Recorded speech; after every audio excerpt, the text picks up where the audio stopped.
Uma hora de conversa, de perguntas incómodas ou de questões pertinentes.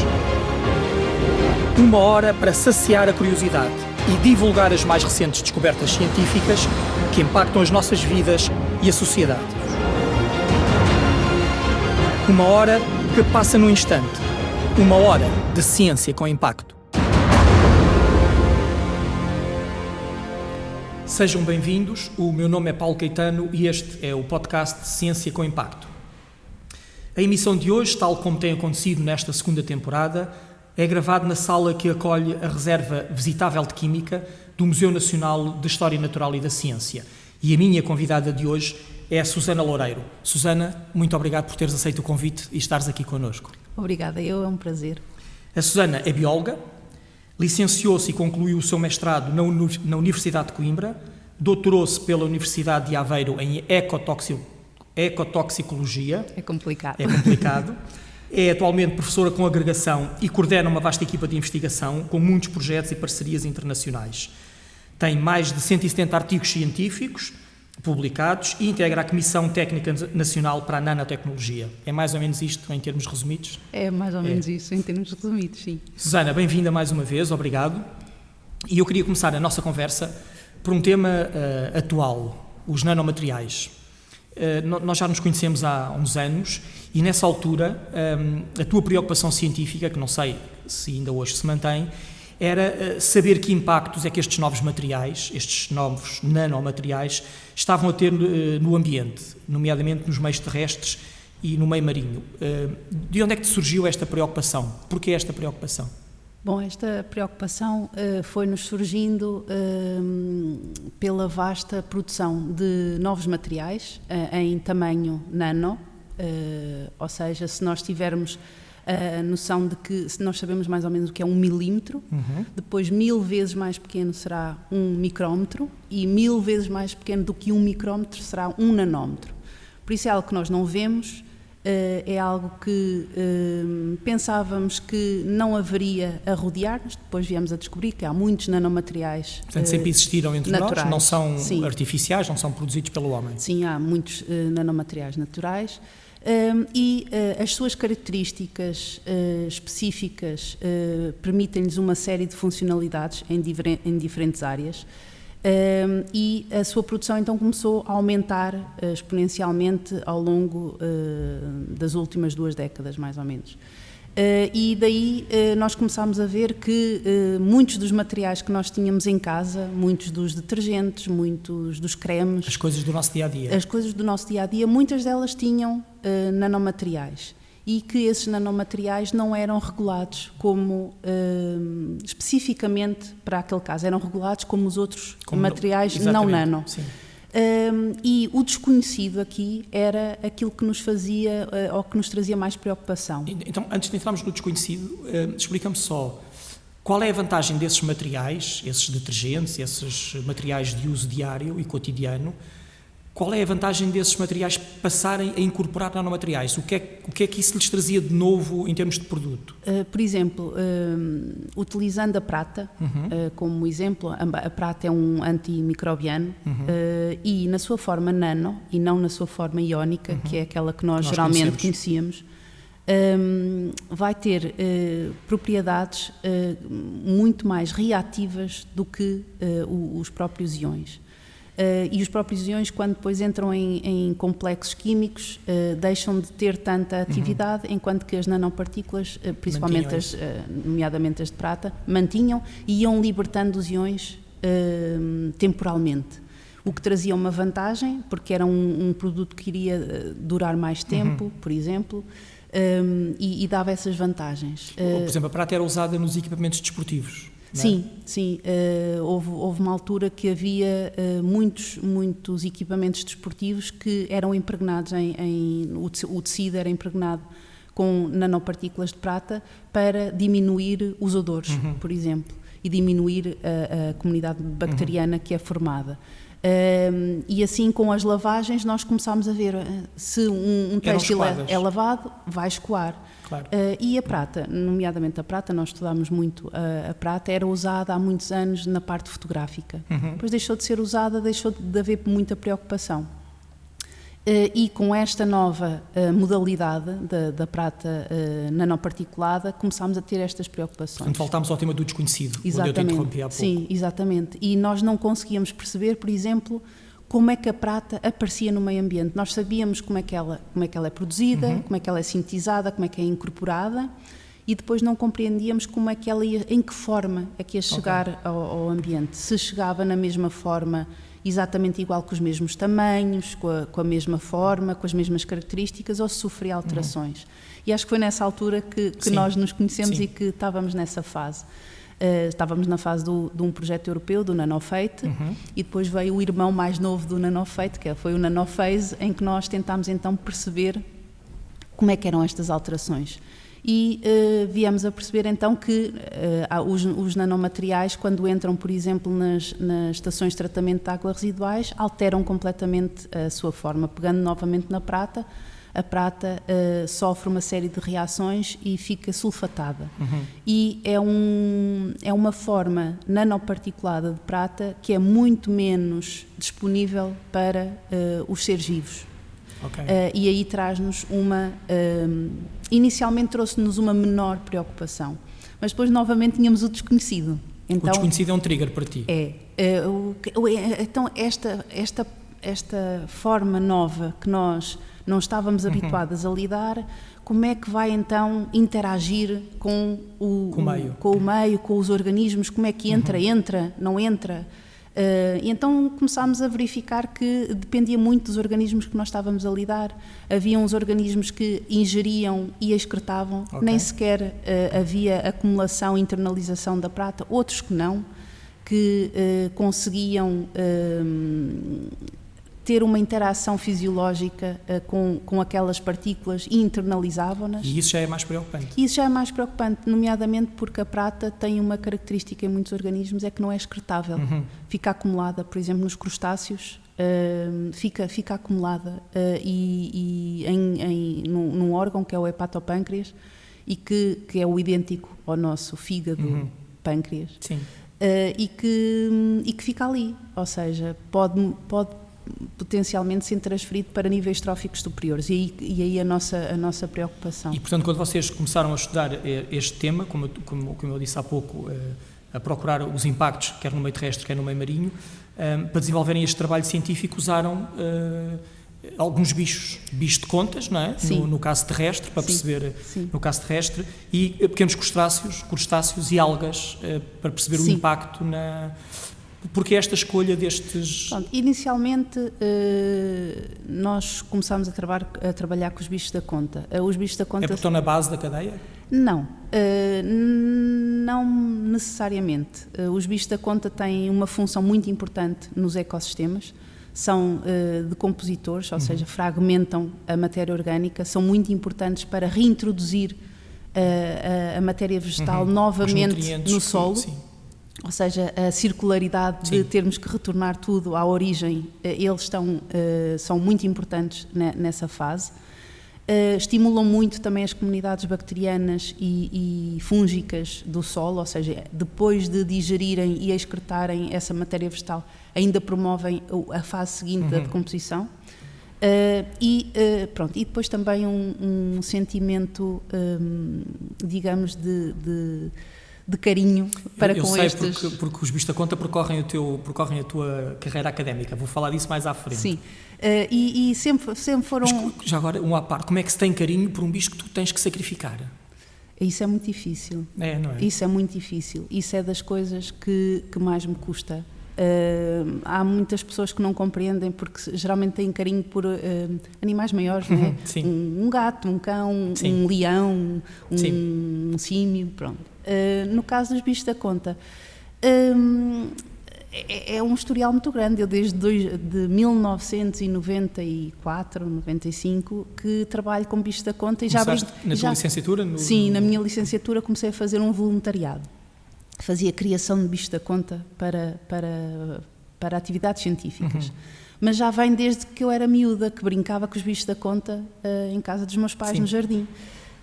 E tudo isso causa problemas quando nós temos que os matar, mas nós arranjamos sempre forma. Tem que se pesar entre o conhecimento científico que disso retira e atualmente a parte ética lida muito com as questões dos vertebrados, de não infligirmos dor e minimizar este tipo de situações. E nós, pessoalmente, e sempre que tenho alunos, tento-lhes incutir também esse espírito. Mesmo um bicho da conta, eu tenho que o sacrificar. Eu tenho que, por exemplo, muitas vezes nós temos que lhes tirar a parte digestiva para analisar. Eu podia simplesmente sacrificá-lo na hora e estava tudo bem. Eu tenho cuidado, eu meto numa arca a menos 80 e em 2 segundos... Para não sofrer. Pronto, não tinha necessidade nenhuma. Sim. Mas eticamente, para mim, é um ser vivo como os outros. Claro. Tem sistema nervoso, sentirá alguma dor, só que nós não ouvimos. Não é? Claro. Pronto, e isso para mim é importante. E daí nós termos escolhido os bichos da conta. Portanto, havia já essa ligação emocional, sim, mas também é funcional. Sim, a parte funcional era importante. A parte funcional. E atualmente a minha investigação gera-se muito pela componente funcional. Conseguirmos arranjar ferramentas que nos direcionem um pouco para a função, de que forma é que as substâncias influenciam a função dos ecossistemas. E daí pegarmos nos bichos da conta. Depois precisávamos de ter mais um organismo diferente também nos solos. Nos solos, certo. Também nos solos, e virámos-nos para as larvas de tenébrio, que são um coleóptero. Sim. E que estão muito na voga, nomeadamente por causa da alimentação, uma nova fonte de proteína para animais e também para pessoas, mas que achámos interessante porque era um organismo pouco estudado na sua fase larvar, e achámos muito interessante e deu-nos realmente bons resultados e interessantes, principalmente interessantes. Depois, na parte aquática, nós temos duas fases. Temos a fase da água dulce aquícola, em que usámos um modelo, digamos assim, simplista de cadeia trófica. Tínhamos as microalgas, os crustáceos, as dáfnias e um peixe, para tentarmos ver de que forma é que a prata fluía. E inclusive se havia contaminação ao longo da cadeia alimentar. E se havia um aumento, porque o que nos interessa muitas vezes ver aqui é se aumenta ao longo da cadeia trófica. E depois, na componente marinha, começámos a tentar desenvolver o máximo que nós conseguíamos, porque em ecotoxicologia marinha há muitos ensaios que se podem fazer, mas muitos deles são direcionados para efeitos muito agudos e com concentrações muito elevadas. E nós queríamos... Não era esse o caso? Não era este o caso. Nós queríamos algo mais relevante, que usasse concentrações mais relevantes. Entretanto, começámos a desenvolver uma série de metodologias e, devido a várias ocasiões, começámos a entrar em colaboração com uma empresa de nanomateriais em Aveiro, e a ajudá-los àquilo que nós chamamos em inglês o tuning dos nanomateriais. Tinha isso alguns aqui para a frente. Sim, já me estou a adiantar. Vamos nos manter neste inicial. Neste inicial. Sim, mas eu quero pegar nesse tema porque eu sei dessa colaboração. E então começámos a tentar usar o maior número possível de organismos que nós conseguíamos ter, correndo vários níveis da cadeia trófica, e que com várias características diferentes, várias vias de exposição, também para nós conseguirmos compreender de que forma é que neste caso estávamos... Conseguiu-se comprovar essa contaminação? Sim, consegue-se verificar. Por exemplo, no caso da parte marinha, nós estávamos a usar compostos anticorrosivos ou antifoulings que eram encapsulados, que já existem, mas que são encapsulados, ou então outros silicatos que usávamos, e conseguimos perceber que o encapsulamento diminui a toxicidade e pode manter, neste caso eram tintas para barcos, pode manter a tinta muito mais estável durante mais tempo, e assim diminui os custos, diminui o impacto para o ambiente.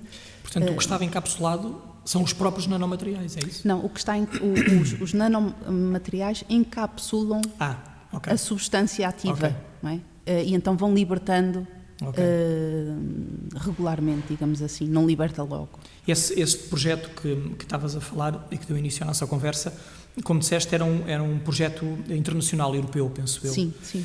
Houve outros resultados noutros países? Há resultados mais preocupantes do que aqueles que a tua equipa encontrou em Portugal? Não, são todos muito similares. Nós trabalhámos muito diretamente com um grupo no Reino Unido, com um grupo na Holanda, que continuamos a trabalhar, com organismos diferentes, mas sempre com uma perspectiva muito semelhante. E embora tenhamos feito abordagens diferentes em certos casos, direcionámos-nos todos para os mesmos resultados. Claro. No primeiro projeto nós orientámos-nos mais para os nanomateriais como são produzidos. Neste segundo projeto, no Nanophase, orientámos-nos mais para nanomateriais que são modificados e tentar perceber como é que eles são bioacumulados nos organismos. E aí foi muito interessante porque verificámos que consoante o tipo de prata, por exemplo, a acumulação e a excreção são diferentes. Ou seja, não está só aqui a ver a forma, ou neste caso era o tamanho e a forma de prata que estamos a oferecer, mas também a fisiologia do organismo que está a ingerir. Sim. Também influencia se vai excretar mais, se não vai, se acumula, se não acumula. E este tipo de estudos e de investigações podem depois dar origem a recomendações? Sim. Ou eventualmente a legislação? Sim, nós no primeiro projeto, no Nanofate, havia muito pouco sobre prata particulada.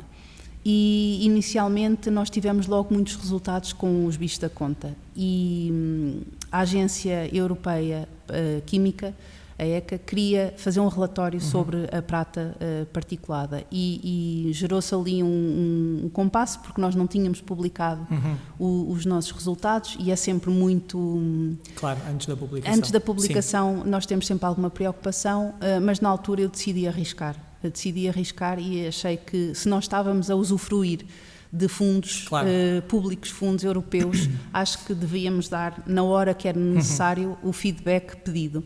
E o coordenador do projeto perguntou-me se eu me importava e eu disse logo que não me importava, e eles inseriram esses dados no relatório e aí contribuímos já para a parte da legislação, ou pelo menos para os ajudar a encaminharem-se para... A perceberem. Sim.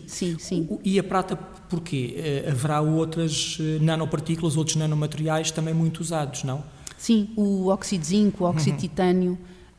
Mas a prata tem uma elevada toxicidade em muitos organismos. Ok, e portanto era também prioritária por causa disso? Sim, e tornou-se interessante e é um dos nanomateriais mais produzidos, é um daqueles que é mais produzido. Depois o óxido de titânio não se dissolve e então nós já percebemos que não tem muita toxicidade. É interessante, por exemplo, para ver a internalização como nanopartícula mesmo dentro dos organismos. E o óxido de zinco também estudámos porque era muito interessante, porque tinha potencialmente algumas interações com a luz ultravioleta, é utilizado para cremes protetores solares, por exemplo. E, portanto, assim como o óxido de titânio. Quando se vai ao banho, liberta-se para o meio aquático, não é? Sim. E então também fizemos alguns estudos em que tivemos alguns resultados interessantes.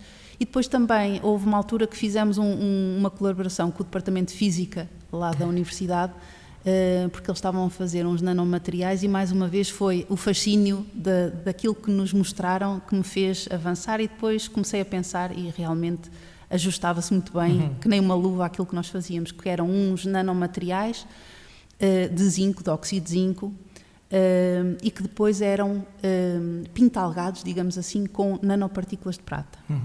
Era um tricórnio de óxido de zinco e depois todo pintalgado. E eu comecei a pensar que... E qual era a aplicabilidade desse... Era eletroquímica, era acho que também tinha a parte dos fotovoltaicos, era mais eletrónica do que... Mas, nomeadamente, poderia chegar ao ambiente. Mas foi o como gerir em termos de regulação, uma partícula destas, não é? Sim, Composta sim, por duas. Sim. E como nós tínhamos, e depois do meu doutoramento eu fui contratada especificamente para um projeto sobre misturas de substâncias químicas, eu achei que estava ali uma boa oportunidade para fazer o link entre as duas partes. E foi muito interessante porque mesmo os nossos colegas físicos acharam muito interessante, nunca tinham ponderado essa parte das misturas, porque se eles alguma vez tivessem que comercializar aqueles nanomateriais, tinham que se gerir por esta legislação que existe. E então nós fizemos um estudo, eles sintetizaram-nos só o óxido de zinco, só as nanopartículas, para nós brincarmos, digamos assim, em laboratório, fazermos as misturas em laboratório e verificarmos se era idêntico ou não, se nós tivéssemos o nanomaterial inteiro com as duas componentes. E não era. Ou seja, era diferente. É diferente. E isto traz-nos sempre uma grande incerteza de como é que nós vamos legislar estas coisas, estas substâncias mais complexas. E em que é que era diferente? Porque é que a junção dos dois nanomateriais diferenciava, enfim, aquilo que cada um deles, as características que cada um deles tinha? Nós não conseguimos compreender isso porque não chegámos à parte de verificar o modo de ação, de como é que isso funcionava, e até hoje não conseguimos muito bem compreender. Mas o facto de, neste caso eram as dáfnias, ingerirem o óxido de zinco já dopado com a prata, fazia com que a mortalidade dos organismos fosse muito maior. E isso para nós foi uma surpresa, ou seja, nós percebemos que se nós tentarmos prever a toxicidade daquele nanomaterial, tendo em conta os seus constituintes, falhamos. Sim. Tem que ser no conjunto. E isso é preocupante, claro. Não é? Porque nós depois não podemos estar a todas as substâncias, ir avaliá-las. Claro. No seu conjunto, tem que ser através dos constituintes. Sim. E isso torna-se complicado e difícil de gerir, porque começamos a ver que afinal não é bem como nós pensávamos que era. Esse projeto, mais ligado, que acabaste de falar, com os teus colegas da física, mais ligado ao tema da eletrónica e do solar, eu penso que é um projeto que a Elvira Fortunato nos falou aqui numa edição anterior do podcast, porque ela deu precisamente o exemplo da forma como o centro de investigação onde ela trabalha, na Universidade Nova de Lisboa, na FCT, com a Universidade de Aveiro, com o Departamento de Física da Universidade de Aveiro, estão a trabalhar nisso e portanto, tudo isto se cruza aqui um bocadinho. Sim, pode ser. Sim. Queria-te perguntar outra coisa, mas os nanomateriais não são só prejudiciais, e eu sei que esse foi o teu primeiro olhar, foi perceber que impactos ambientais é que estas novas partículas e o uso intensivo destas novas partículas podiam ter, mas hoje em dia estás com um olhar também diferente, ou seja, estás a ver também potencialidades e, mais do que isso, formas de minimizar riscos, não é? Sim, nós também, ao mesmo tempo que tivemos o Nanophase, o projeto Nanophase, tivemos um outro que nós dizíamos que era a irmã mais nova, o projeto, que era o Nanofarm, e que tínhamos uma colaboração muito interessante com a Universidade de Carnegie Mellon e com a Universidade de Kentucky, com a Universidade de Viena, e em que utilizámos um nanopesticida que já é comercializado nos Estados Unidos. É uma forma de cobre, de hidróxido de cobre, que já está a ser comercializado. Não o vendem como tal, mas se nós analisarmos o composto, nós conseguimos encontramos uma grande percentagem de hidróxido de cobre na nanoforma. E daí a teoria disto é que se nós temos uma nanoforma de cobre, e geralmente as nanoformas de cobre vão libertando cobre iónico, digamos assim, nós esperávamos que a aplicação deste pesticida fosse libertar ao longo do tempo e que fosse então menos prejudicial do que é a utilização dos fungicidas de cobre, que são muito usados na agricultura. E então nós fizemos um trabalho em que utilizámos vários pesticidas de forma de cobre que são vendidos cá em Portugal. Usámos também um reagente puro comprado como reagente que temos no laboratório, e usámos esse pesticida, esse nanopesticida. E saiu-nos tudo ao contrário. Saiu-nos tudo ao contrário, porque esse nanopesticida tornou-se muito mais pernicioso do que os outros que nós usávamos.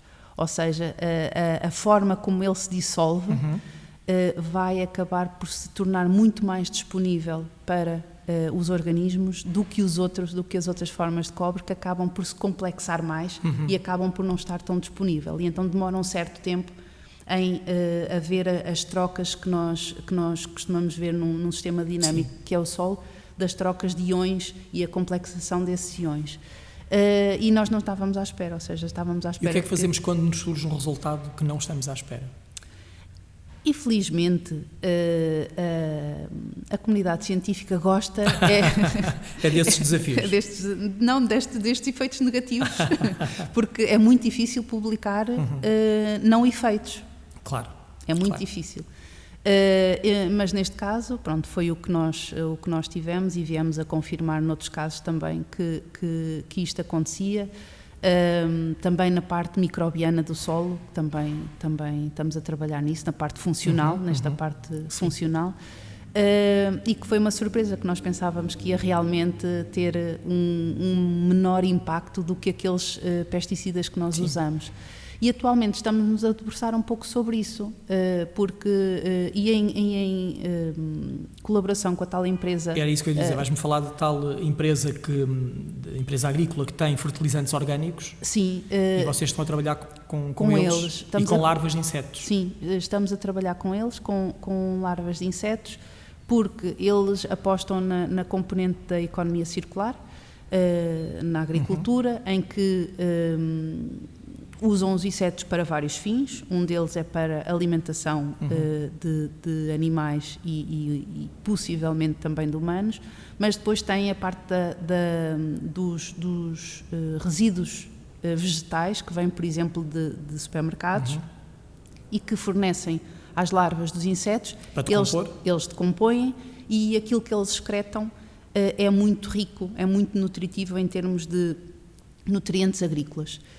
E nós estamos... portanto, a circularidade é essa? Sim, não é? Fecha-se assim o ciclo, porque conseguimos o que tiramos da terra, a parte dos produtos agrícolas, acaba depois volta sob a novamente. Forma dos nutrientes. Sim, e nós estamos a ver isso, estamos a ver de que forma é que a utilização desses fertilizantes orgânicos, por exemplo, diminuem a lixiviação dos nutrientes para os lençóis freáticos, de que forma é que eles podem ser utilizados para maximizar ou a parte radicular ou a parte aérea, mas sempre com o intuito de manter a funcionalidade ou mesmo aumentar, ter um efeito positivo na funcionalidade dos solos e, claro, na parte agrícola, na produção, não é? Na produtividade agrícola, que é muito importante. E conjuntamente com estes, lá estamos a ir buscar também os nanomateriais. Estamos a ir buscar nanomateriais à empresa de Aveiro, à Smolmatec, que usa estes materiais como anti-incrustantes ou anti-fouling, mas estamos a para os navios, não é? Para os navios, como a falar. Mas estamos a utilizá-los sem terem nenhum tipo de biocida internalizado, mas como compostos que são potencialmente fertilizantes, porque têm magnésio, têm zinco, vão libertando ao longo do tempo, e então primeiro estamos a ver os efeitos que eles podem ter em termos de organismos que vivem no solo, se tem algum efeito negativo, e comparando com aquilo que nós sabemos relativamente ao zinco, ao magnésio. Claro. E depois também vamos ter a parte de, com as plantas, verificar se promove, por exemplo, a parte radicular. Nós temos solos que são muito pobres em zinco, por exemplo, e esse nanomaterial que tem zinco poderá promover de alguma forma a sustentabilidade desses solos. E, portanto, está-se a procurar aqui um bocadinho de nanomateriais que sejam mais amigos do ambiente. Sim, sim, ou mesmo através da encapsulação. Também temos um contacto no Brasil que utilizam muitas vezes o encapsulamento de substâncias ativas que têm formas ou características de pesticidas para que tenham essa libertação mais devagar ao longo do tempo. Por isso agora antes usava os bioensaios para ver a parte negativa.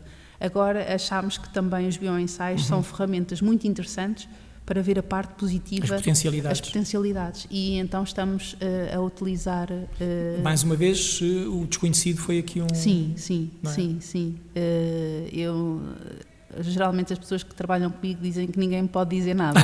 Ninguém me pode dar... Não se sabe nada sobre isto. Dar uma chega sobre alguma coisa que eu fico logo... E gosto, mesmo que não seja uma área que eu esteja muito à vontade, desde que os meus conhecimentos possam ir à volta e dar um contributo, gosto do desafio. Há pouco estávamos a falar dos bichos da conta, já levantaste aqui um bocadinho o véu dessa tua ligação emocional aos bichos da conta e antiga. E o que eu te perguntava é, porquê é que estes animais são tão importantes para a investigação? Porquê é que tu, durante a licenciatura, cultivavas bichos da conta? Porquê é que tu, em tantos dos teus projetos, recorres ao bicho da conta? Qual é que é a vantagem destas, não sei se lhe podemos chamar cobaias, destas pequeníssimas cobaias? Porquê é que são fáceis de trabalhar? Não sei se são fáceis, mas porquê é que se opta pelo seu... Há várias espécies de bicho da conta, não é? Há uns que se enrolam, outros que não se enrolam. Nós trabalhamos com uma espécie que não se enrola e que é considerada uma espécie sinantrópica, ou seja, que habita ao pé dos seres humanos, habita ao pé de estábulos de cavalos, ou habita ao pé de campos agrícolas. Por isso é uma espécie que está muito em contacto com as atividades humanas. Pronto, só para dizer o nome da espécie, é o Porcelionites pruinosus, é aquela espécie que nós utilizamos. Já não nos vamos esquecer. Não. E então optámos por essa espécie porque tem também uma mobilidade muito rápida, ou seja, aparentemente tem um metabolismo rápido. E inicialmente, quando eu comecei em Coimbra, no voluntariado a fazer criação de bicho da conta, eu fazia criação de bicho da conta para os investigadores na altura fazerem os seus trabalhos. E a minha função era, comecei com poucas caixas, com bichos, e era aumentar a cultura e dividi-los por idades, que era para depois conseguirem fazer esse tipo de trabalhos. E eu, ao fim de um ano, tinha uma creche, tinha uma maternidade, e eu passava lá horas. Um asilo para idosos. Sim, e eu passava lá horas porque aquilo era fascinante de ver e... Nunca te interessou tanto a etologia, o comportamento? Não, também. Nós fazemos testes de comportamento. Os bichos da conta, nas antenas, têm quimorreceptores, e então eles conseguem perceber se há alguma substância química nos solos ou no alimento que estão em contacto que não lhes agrada. Tanto que usam também estes quimorreceptores para escolher o alimento que mais gostam. E assim como eles, há outros organismos que também têm quimorreceptores. Já o Darwin tinha descoberto isso com as minhocas, que elas tinham mecanorreceptores e quimorreceptores. Por isso torna-nos interessante neste nível. E depois eles têm duas singularidades opostas. Uma é que são muito sensíveis a pesticidas orgânicos, nomeadamente orgânicos, mas são tolerantes a metais, com exceção da prata.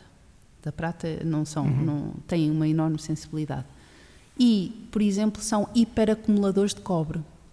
No seu próprio organismo? No seu próprio organismo, ou seja, o que eles fazem é, eles internalizam o cobre em grânulos que ficam inertes no hepatopâncreas e, para além disso, também precisam do cobre no seu sistema circulatório. Tem uma importante função. E uma das questões era como é que esta dualidade, não é? Porque num campo agrícola tu tanto tens pesticidas orgânicos a serem colocados como tens cobre e nós também gerimos um pouco isto no termo das misturas, como é que as coisas acontecem. Depois o facto do modo como eles internalizam e que excretam quando lhes apetece ou quando não lhes apetece.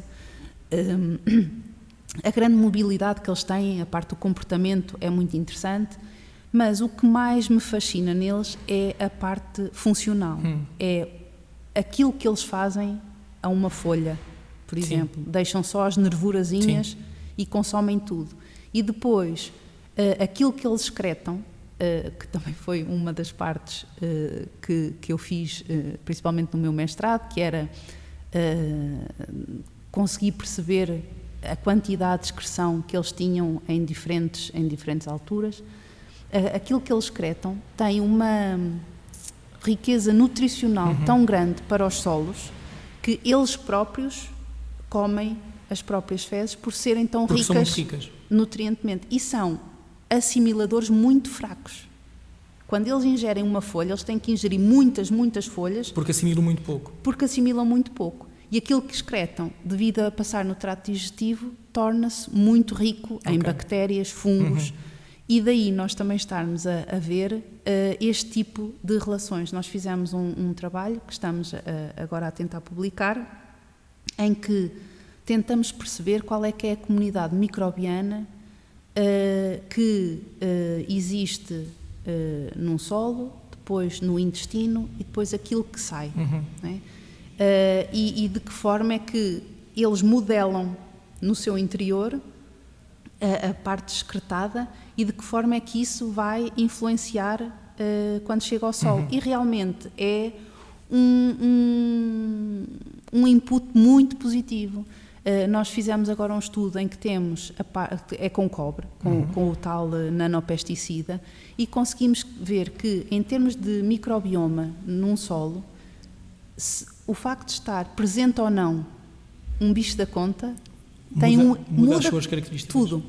Ou seja, o que anteriormente esse nanopesticida de cobre ia causar efeitos significativos na alteração das bactérias e dos fungos presentes, quando o bicho da conta está presente, o efeito não é tão drástico.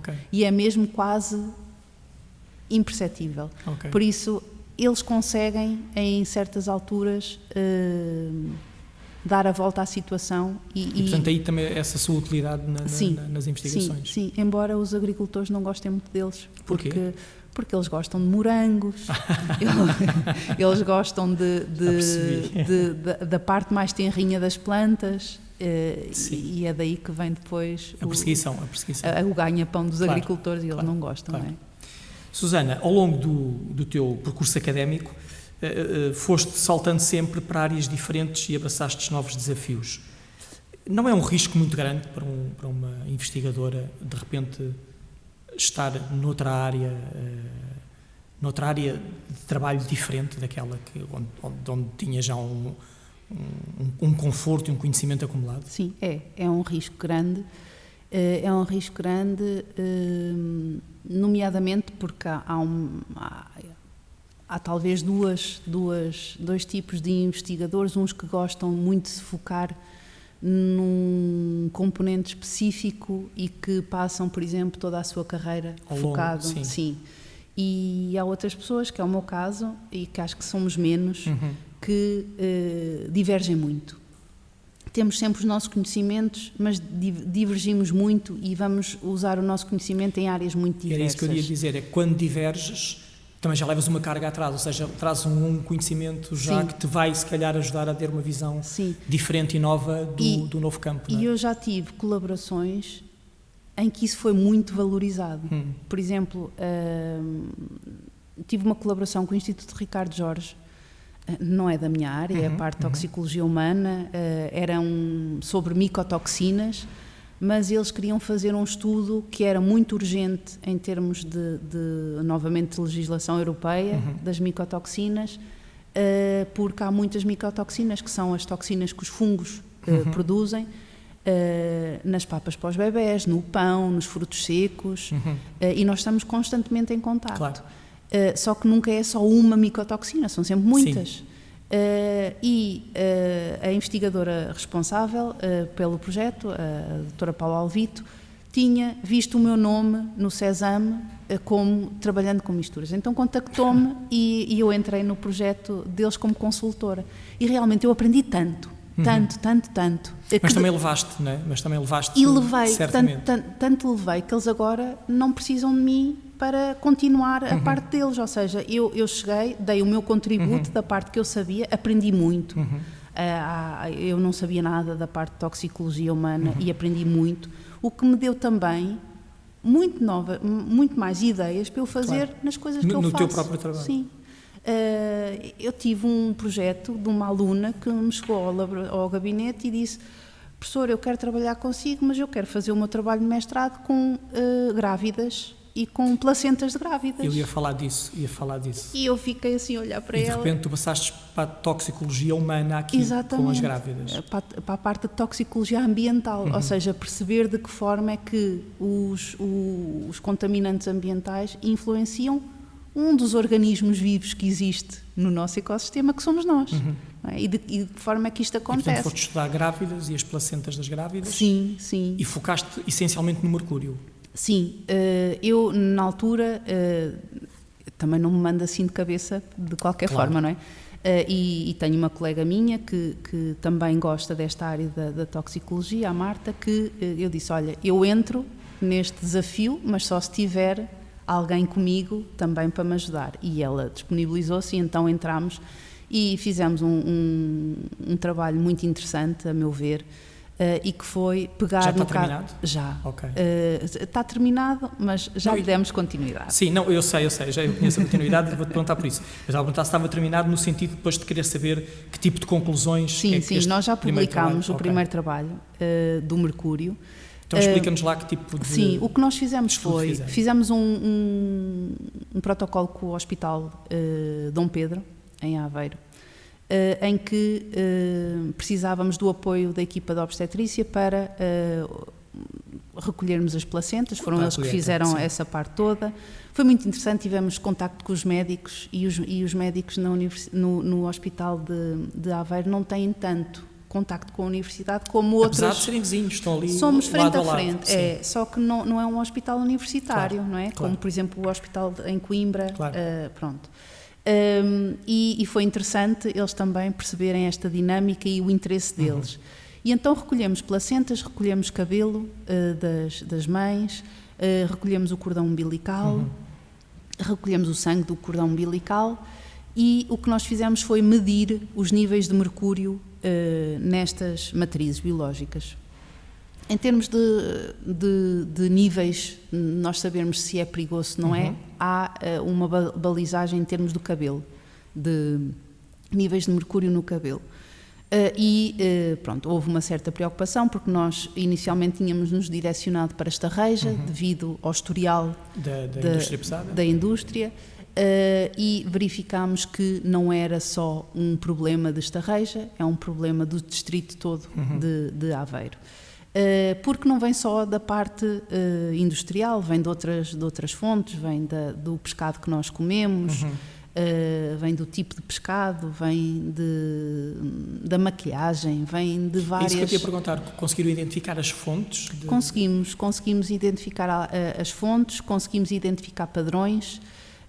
Não nos podemos esquecer que estamos a lidar com uma fase da vida de uma pessoa que é a fase em que as pessoas têm mais cuidado, não é? A maior parte das grávidas deixaram-se de maquiar, a maior parte das grávidas deixaram de comer certos tipos de peixe, passaram a beber água engarrafada, pronto, estes cuidados. Mas claro que tem um historial que se acumula, não é? Que se acumula. E realmente numa percentagem significativa de grávidas nós tivemos níveis superiores àqueles que são balizados dos limites, acima dos limites aceitáveis. Da EPA e da Organização Mundial de Saúde, sim. Depois, por exemplo, para matrizes como a placenta, nós não temos o balizamento, não sabemos, mas o mercúrio não deve existir lá. Não devia lá estar. Nem lá, nem em nenhum lado no nosso organismo, não é? E o facto de estar é preocupante. E então, claro. Mas nós tivemos um sistema muito interessante que era: a placenta tem duas partes, a parte materna e a parte fetal, tem uma membrana que serve de barreira de passagem de uma para a outra, e quando nós detectamos mercúrio no sangue do cordão umbilical, nós já estamos a prever que passou para o bebê. Passou para o bebê. Felizmente, nenhum dos bebés do qual usámos o material biológico apresentou qualquer tipo de anomalia, tinham todos os parâmetros normais, mas nós conseguimos perceber que apesar disso, sim, o mercúrio estava lá. Conseguimos perceber que esta direção das grávidas deixarem de comer certos peixes e passarem a comer peixes ricos em selênio e ômega 3 faz com que lhes diminua a acumulação de mercúrio. Houve outras coisas que foram complicadas de explicar, pelo menos diretamente. Dão que pensar. Sim. Que, por exemplo, mulheres com maior literacia têm maiores níveis de mercúrio. E porquê? Não conseguimos perceber assim radicalmente e linearmente, sim, porquê. Mas têm suspeitas, têm hipóteses? Temos, talvez porque as pessoas que têm maior literacia podem ter mais acesso a alimentos que são mais caros, mas que por outro lado estão mais contaminados. As pessoas que têm menor literacia geralmente alimentam-se de produção mais local. Hortas, sim. Poderá ser por isso, mas não conseguimos perceber. Esse tipo de resultados permite, como estavas agora, por exemplo, a falar do tema do ômega 3, esse tipo de resultados também permite, mais uma vez, a saída de recomendações, permite, ou pelo menos de conselhos? Sim, permite. Na altura eu lembro-me que teve uma grande visibilidade em termos das televisões. Sim, mas depois, se não é continuado no tempo, o pico desaparece. Não é? Tendo em conta que nós fizemos este estudo com um financiamento de 6.000 euros, sim, financiado por uma instituição francesa, sim, acho que diz tudo, não é? Sim. E nós, o facto de querermos continuar este estudo... E porque foi muito focado em Aveiro, e às tantas, fora desse distrito, nos distritos vizinhos, noutros locais, a situação pode não ser muito diferente. E nós já tentámos dar passos em frente e não conseguimos financiamento, por exemplo. Sim. Não conseguimos financiamento e torna-se difícil, não é? Só por carolice nós andarmos a fazer este tipo mas sei que...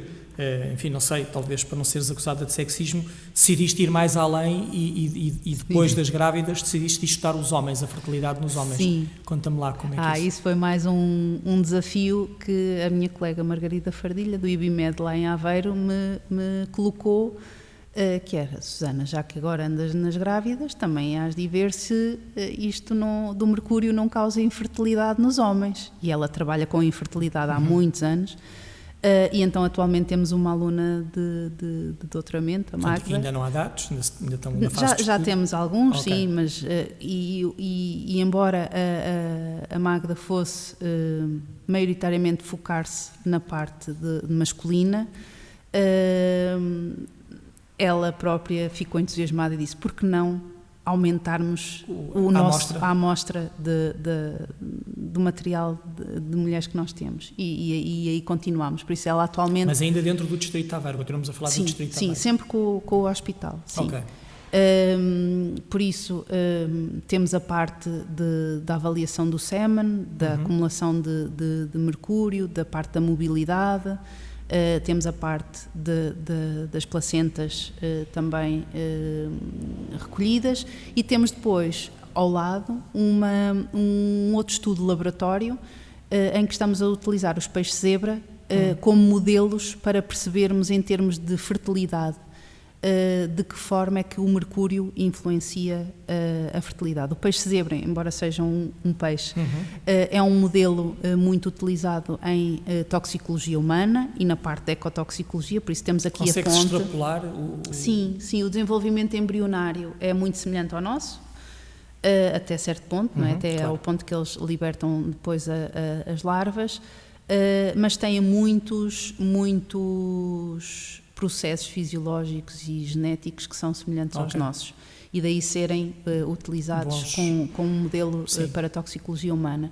E então, brevemente vamos começar uma experiência em que vamos ter machos e fêmeas expostos a mercúrio, e também vamos perceber, neste caso, os órgãos genitais, como é que funcionam, a parte da acumulação, para ver se num sistema mais controlado também conseguimos ter...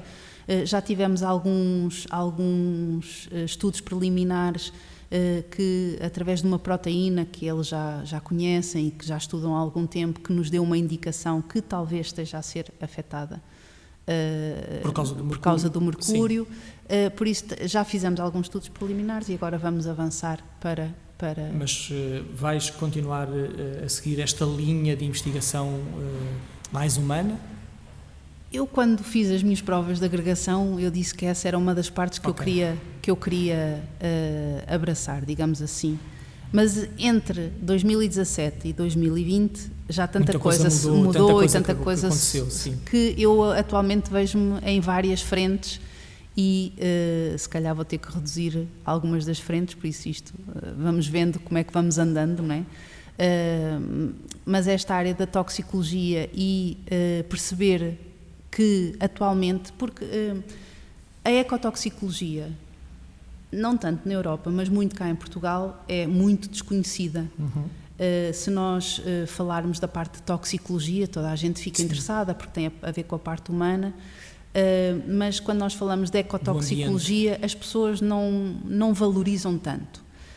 E o que é verdade é que nós vamos fazendo grandes avanços na parte da ecotoxicologia que depois também poderão dar algum input, digamos assim, na parte da toxicologia, nomeadamente na parte da toxicologia ambiental, ou seja, de como é que a exposição ambiental influencia, nos expõe e os efeitos que nos induz.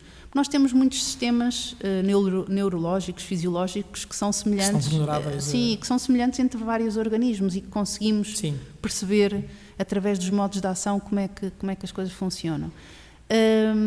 E atualmente o que eu vejo é os meus colegas que trabalham na parte da toxicologia e na parte humana a terem interesse por aquilo que nós fazemos e a perceberem que nós conseguimos ter uma visão diferente e que essa visão diferente também é benéfica para eles. E nós porque também é uma visão também mais geral, não é? E damos atenção a outros pontos que eles não dão, e eles dão atenção a pontos que nós não damos. E isso também a nós é muito importante, útil, porque há coisas que nós não prestamos atenção, há coisas que eles não prestam atenção. Esse diálogo permanente entre as áreas científicas é muito bom, é muito bom. Mesmo entre áreas que não se entendem, é muito complicado ter um físico e um biólogo às vezes a falarem de ambiente, porque muitas vezes os conceitos com que trabalham são diferentes. Os conceitos são diferentes. Eu lembro-me, no primeiro projeto que nós tivemos no Nanophase, nós tínhamos um daqueles cientistas polacos excelente, e para ele todos os seres vivos eram clamídias, todos.